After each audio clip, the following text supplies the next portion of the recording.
Welcome to my channel exam Shiksha. Please like, subscribe and share. Hello दोस्तों, जैसा कि हम लोग अपना प्रेसिडेंट रूल जो कैसे इम्पोज होता है वो चीज़ हम पूरा कंप्लीट कर चुके थे और पूरा आर्टिकल जो कैसे कैसे होता है वो भी कंप्लीट कर चुके थे। ठीक है, तो आज जो हम क्या स्टार्ट करेंगे, आज हम स्टार्ट करेंगे सेंट्रल गवर्नमेंट। ठीक है, क्या सेंट्रल गवर्नमेंट के बारे में। Okay, now let's get start. President, ठीक है, जो ये प्रेसिडेंट के बारे में बता रखा है वो कौन से आर्टिकल में बता रखा है? Article 52 to 78 in part 5 of the constitution. कौन से पार्ट 5, कौन से में? पार्ट 5। ये इंपॉर्टेंट है, याद कर लीजिएगा कि पार्ट 4A कौन सा था? पार्ट 4A था फंडामेंटल ड्यूटीज, ठीक है, सोल ऑफ द कॉन्स्टिट्यूशन। और पार्ट 4 क्या था? पार्ट 4 था DPSP, directive principle of state policy. Okay, अब जो हमारा पार्ट 5 है वो है प्रेसिडेंट के ऊपर, ठीक है, सेंट्रल गवर्नमेंट में। Article 52 to 78 in part 5 of the constitution deal with the union executive. अब ये जो जो आर्टिकल 52 से 78 है किस में डील कर रहा है?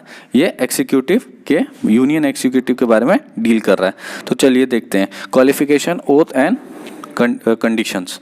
क्वालिफिकेशन क्या है, ओथ्स क्या है और कंडीशन क्या है, देख लीजिए। Should be citizen of India, वो क्या होना चाहिए? इंडिया का सिटीजन होना चाहिए। He should have completed 35 years of age, 35 साल की एज उन्होंने कंप्लीट कर ली हो।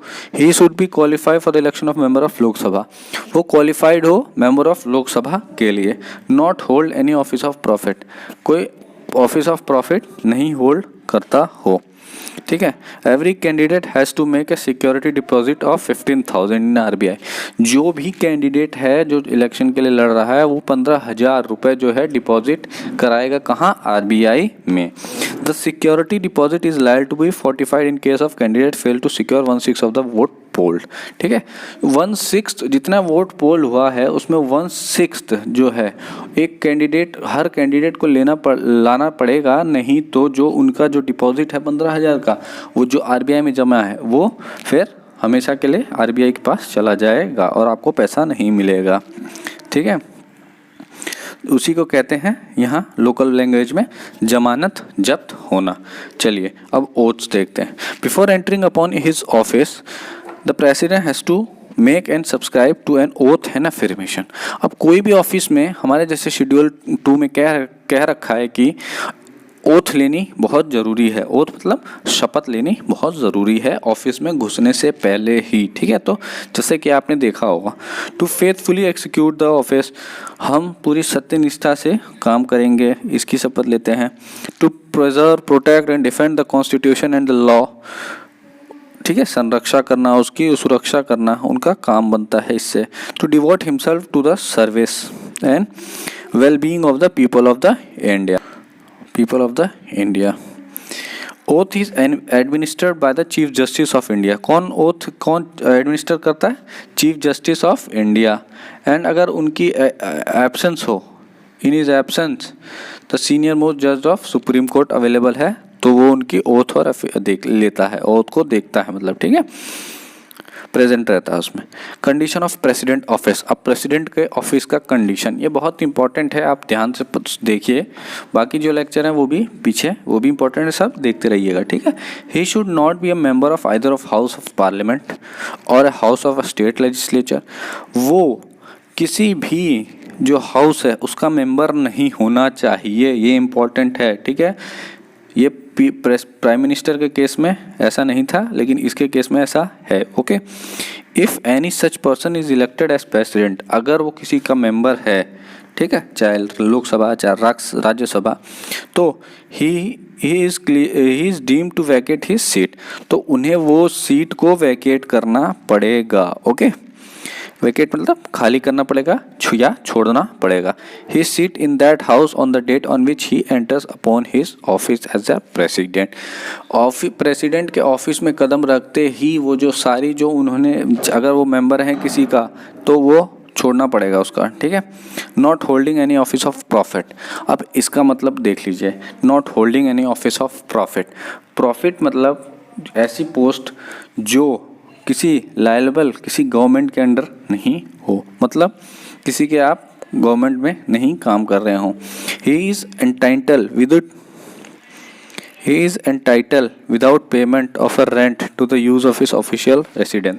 अब जो उन्हें ऑफिशियल रेसिडेंट मिलता है, राष्ट्रपति भवन आपने देखा होगा, वहाँ पे उनको बिना पेमेंट के रहने की अनुमति है, मतलब रेंट के, ठीक है। Entitled to such emolument and allowances privileges may be determined by the parliament। इनको वो सब मिलेंगे सुविधाएं जो पार्लियामेंट ने डिसाइड कर रखी हैं। His emoluments and allowances can be diminished during his term of office, ठीक है।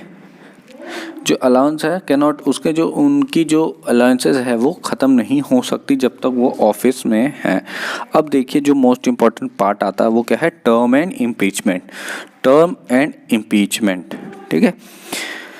5 years from the date on which he enter upon his office, however he can resign from his office at any time by addressing to the resignation letter to vice president, ठीक है। वो अपना अगर resignation देना चाहते हैं तो वो रेजिग्नेशन दे सकते हैं, किसको, वाइस प्रेसिडेंट को, okay.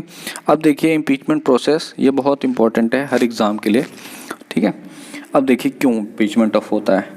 Violation of the constitution, अगर किस कॉन्स्टिट्यूशन का वायलेशन हो रहा है तो, however constitution does not define the meaning, तो हमारा कॉन्स्टिट्यूशन है वो डिफाइन नहीं करता है इसकी मीनिंग इम्पीचमेंट की, ठीक है। Impeachment can be initiated by other house the house. अब ये जो इम्पीचमेंट प्रोसेस है किसी भी हाउस में इनिशिएट हो सकता है, मतलब शुरू हो सकता है। These charges should be signed by 1/4 member. अब यहाँ से देखिए इंपॉर्टेंट पार्ट आ रहा है ये चीज़ का, ठीक है। These charges should be signed by 1/4 member of the house। 1/4 member of the house से साइन होना चाहिए and a 14-day notice should be given to the president. और 14 दिन, ठीक है, पहले नोटिस देना पड़ेगा किसको, प्रेसिडेंट को, ठीक है। आफ्टर इम्पीचमेंट रेजोल्यूशन पास हो जाएगा by majority 2/3 of the total membership of that house. अब देखिए impeachment is a quasi judicial process in the parliament. Nominated member of the either of the house of the parliament can participate in the impeachment process of the president through they do not participate in the election, जैसा कि समझ सकते हैं आप इससे पूरा, ठीक है। Elected members of the legislative assembly of state and union of Delhi and Pondicherry do not participate in the impeachment process.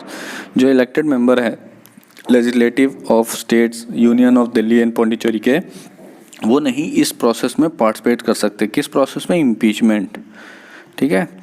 No president has so far has been impeach. अब तक किसी भी प्रेसिडेंट को इम्पीच नहीं किया गया है हमारे इतिहास में, ठीक है।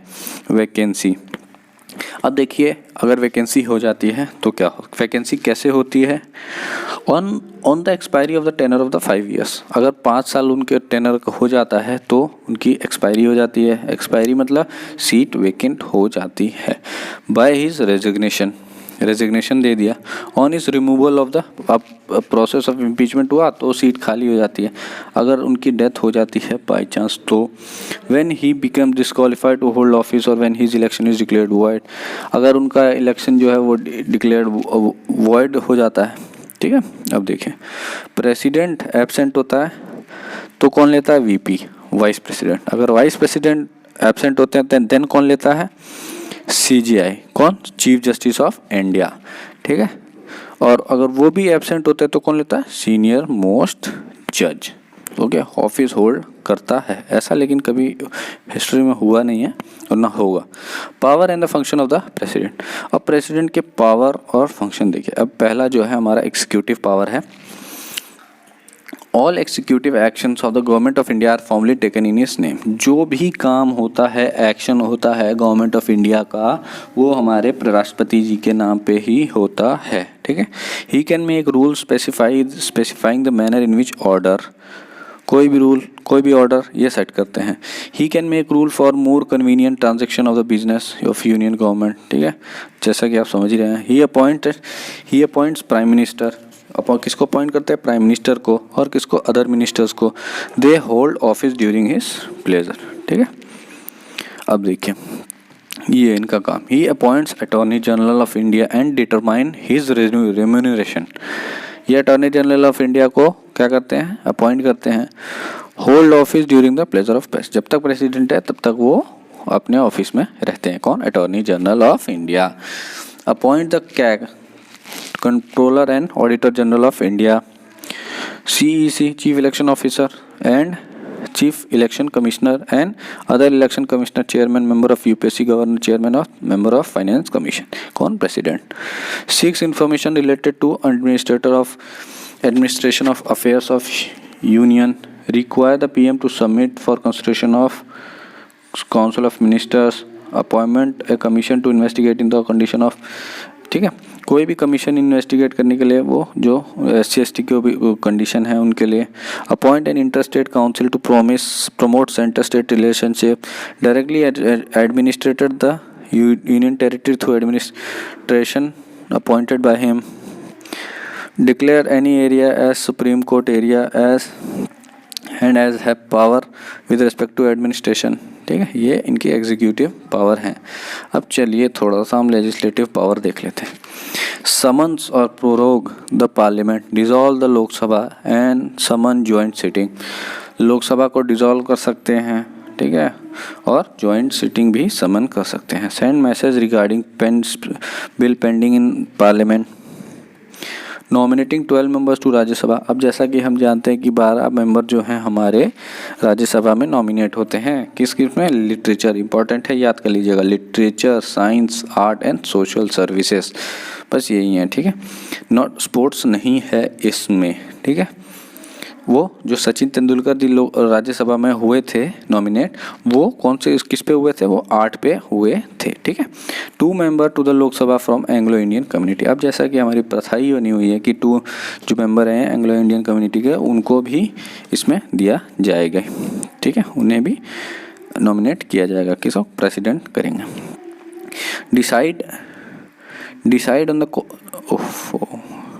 Decide on the question as to disqualification of MP. Promulgate ordinance when parliament is not in session.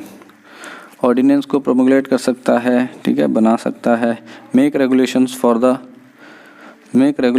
The peace, progress to good government और union territory.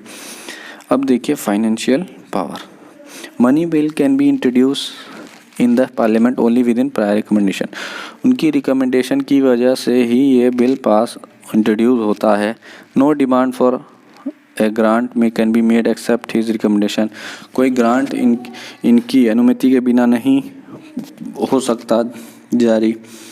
Make advances out of the contingency fund of the India, ठीक है, to meet and for expenditure. अगर कोई ज़्यादा आपातकालीन situation आ जाती है तो कंटीजेंसी फंड ऑफ इंडिया से ये पैसे निकाल सकते हैं और गवर्नमेंट को दे सकते हैं।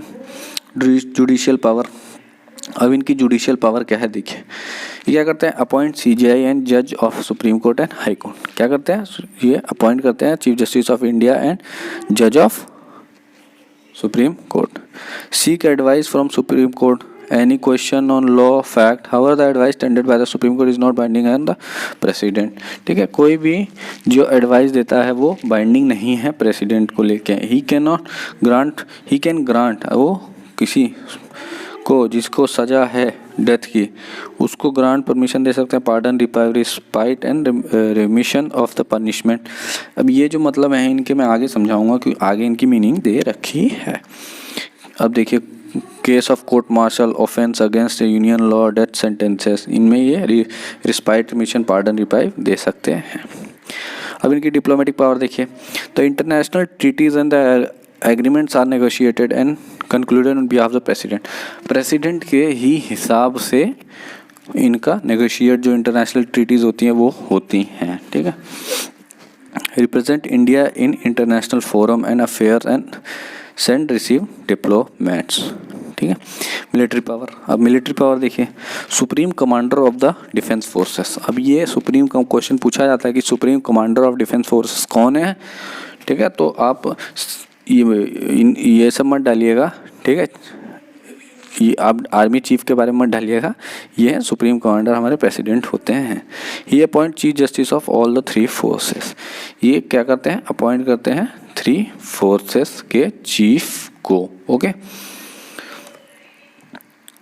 और वे वेटो पावर ऑफ प्रेसिडेंट। अब वेटो पावर देखिए प्रेसिडेंट का, okay. A bill passed by the parliament can become act only if receive assent of the president. कोई भी बिल वो एक्ट तब बनता है जब प्रेसिडेंट की उस पर असेंट हो जाता है, मंजूरी मिल जाती है तब। ही में गिव हिज असेंट, ठीक है, वो अपना असेंट दे सकते हैं, मंजूरी दे सकते हैं और रोक सकते हैं और वापस कर सकते हैं उसको रिकंसिडरेशन के लिए, मतलब दोबारा सोचने के लिए। However if the bill again pass by the parliament, अगर बिल आगे दूसरी बार पास हो जाता है और without amendment of the president must give his assent, उन प्रेसिडेंट बाउंड है उन्हें अपना असेंट देना ही पड़ेगा, ठीक है। एब्सोल्यूट वेटो, अब देखिए क्या होता है, जो पावर होती है प्रेसिडेंट की in case of bill. Absolute veto मतलब power of president to withhold his assent to the bill pass by the parliament, वो अपनी सहमति दे सकते हैं, ठीक है, रोक सकते हैं। अब ये दो केस है इनमें, देखिए क्या, with respective to private member, अगर प्राइवेट मेंबर बिल लाता है, with respect to government bill when the cabinet resign कर देती है, ठीक है, तब। अब उनका सस्पेंसिव वीटो देखिए, the president exercise this veto when he return a bill from reconsideration of the parliament, ठीक है, क्या कर सकता है, व्हेन अगर वापस आता है bill for reconsideration of the parliament, in this case obligatory for the president to give his assent of the bill, ठीक है। ये उनकी सबसे सस्पेंसिव वीटो है। 3 टाइप की वीटो होते हैं, याद कर लीजिएगा। पॉकेट वीटो, अब पॉकेट वीटो देखिए इंपॉर्टेंट है, बहुत जगह पूछा जाता है यूपीएससी में भी। President neither ratifies nor reject nor return the bill, ना वो रिजेक्ट करते हैं, ना रेटिफाई करते हैं, ना दोबारा वो रिजेक्ट करते हैं, बस simply keep the bill pending for infinite period, मतलब अपने जेब में। पॉकेट मतलब यही है कि वो अपने जेब में डाल के भूल जाते हैं, ठीक है। This action is called pocket veto. Okay, बस समझाने का मतलब था, आपको समझ जाइएगा, ठीक है। ऑर्डिनेंस, अब देखिए ऑर्डिनेंस मेकिंग पावर, अध्यादेश। Article 123 empowers president to promulgate ordinance during the recess of the parliament. अगर पार्लियामेंट की छुट्टी चल रही है या किसी कारणवश पार्लियामेंट की मीटिंग नहीं हो रही है तो प्रेसिडेंट प्रोमोगेट कर सकते हैं ऑर्डिनेंस को, ठीक है, अध्यादेश को। He can promulgate an ordinance only when the both house of the parliament are not in session. कब हो सकता है ऑर्डिनेंस पे पास, जब दोनों हाउस नहीं प्रेजेंट होता। He can make an ordinance only when he is satisfied that the circumstances exist that the render it is necessary for him to take immediate action. अगर इमीडिएट एक्शन है, कोई ऐसी चीज़ आ गई है जिसके लिए ऑर्डिनेंस पास करना ज़रूरी ही है, तो ये पास करते हैं। Ordinance making power is coextensive as regard all matter except duration with the law making powers of the parliament. Every ordinance issued by the president during the recess must be laid before the both. कोई भी दोनों house के पास रखना पड़ता है। The maximum of the life of the ordinance is 6 months and 6 weeks. 6 महीना 6 week होती है ऑर्डिनेंस की life, in case of non approval बता, अगर पार्लियामेंट अप्रूव नहीं करती है तो। अब देखिए पार्डनिंग पावर्स ऑफ प्रेसिडेंट, जैसा मैंने बताया था कि जो रिस्पायर्ड परमिसिव ये सब है, इनका मीनिंग इसमें दे रखा है। आर्टिकल 72 बताता है empower the president to grant pardon to person who have been convicted. 72 article क्या करता है, प्रेसिडेंट ऐसी पावर देता है उनको पार्डन करने के लिए। अब देखिए उसमें पार्डन क्या होता है, पार्डन का मतलब दे रखा है remove both the sentences of the end the conviction and completely absolve the convict from the all sentences. पूरी दया दे देता है, मतलब सारे जो उन पे केस लगे हैं वो माफ़ कर देता है। कम्यूटेशन क्या होता है, substitution of one form of punishment for lighter form. जो कठोर उसे मिला था पनिशमेंट, अब उसको क्या करता है, उसकी जो सज़ा है उसको थोड़े दूसरे में कर देता है जो लाइटर होती है, हल्की होती है। जैसे death to rigorous imprisonment, death थी मतलब उनको फांसी की सज़ा दी अगर, तो उनको क्या कर सकता है, ये चेंज करके रिग्रेसिव मतलब लाइफ इम्प्रिजमेंट कर सकते हैं, थोड़ा लाइटर। रिमिशन क्या होता है, reducing the period of the sentence without changing इस कैरेक्टर, उनका पीरियड ऑफ सेंटेंस को रिड्यूस कर सकते हैं। Respite, awarding a lesser sentence in place of original award, ठीक है, लेस सेंटेंस दे सकते हैं। और reprieve, stay execution of the sentence for a temporary period के लिए एग्जीक्यूशन को दे सकते हैं। तो ये हमारा प्रेसिडेंट का था पूरा जो आर्टिकल, ठीक है, हमने कंप्लीट कर लिया है पूरा, हमने देख लिया ऑर्डिनेंस कैसे बनता है, ओथ कब लेते हैं, क्या हाउस कब वेकेट होता है, ठीक है। तो आपको वीडियो कैसा लगा प्लीज़ लाइक सब्सक्राइब शेयर करना मत भूलिएगा। बहुत मेहनत से वीडियो बनाई है, आप लोग ज़रूर देखिए और एंजॉय करते रहिए।